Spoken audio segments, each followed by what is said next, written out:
Please turn with me to Deuteronomy. We'll pick up in Deuteronomy chapter 26. Continue reading. Then it shall be, when you enter the land which the Lord your God gives you as an inheritance, and you possess it and live in it, that you shall take some of the first of all the produce of the ground which you bring in from your land that the Lord your God gives you, and you shall put it in a basket, and go to the place where the Lord your God chooses to establish his name. You shall go to the priest who is in office at that time, and say to him, I declare this day to the Lord my God that I have entered the land which the Lord swore to our fathers to give us. Then the priest shall take the basket from your hand and set it down before the altar of the Lord your God. You shall answer and say before the Lord your God, My father was a wandering Aramean, and he went down to Egypt and sojourned there, few in number, but there he became a great, mighty, and populous nation. And the Egyptians treated us harshly, and afflicted us, and imposed hard labor on us. Then we cried to the Lord, the God of our fathers, and the Lord heard our voice, and saw our affliction, and our toil, and our oppression. And the Lord brought us out of Egypt with a mighty hand, and an outstretched arm, and with great terror, and with signs and wonders. And he has brought us to this place, and has given us this land, a land flowing with milk and honey.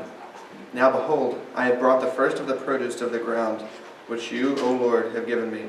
And you shall set it down before the Lord your God, and worship before the Lord your God. And you and the Levite and the alien who is among you shall rejoice in all the good which the Lord your God has given you and your household. When you have finished paying all the tithe of your increase in the third year, the year of tithing, then you shall give it to the Levite, to the stranger, to the orphan, and to the widow, that they may eat it in your towns and be satisfied. You shall say before the Lord your God, I have removed the sacred portion from my house, and also have given it to the Levite, and the alien, the orphan, and the widow, according to all your commandments which you have commanded me. I have not transgressed or forgotten any of your commandments.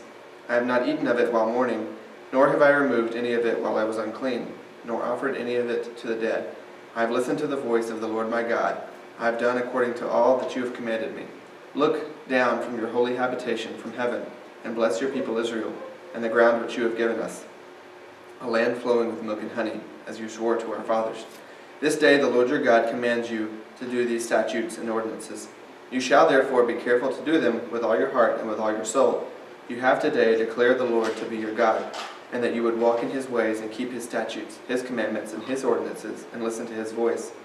The Lord has today declared you to be his people, a treasured possession as he promised you, and that you should keep all his commandments, and that he will set you high above all nations which he has made, for praise, fame, and honor, and that you shall be a consecrated people to the Lord your God, as he has spoken.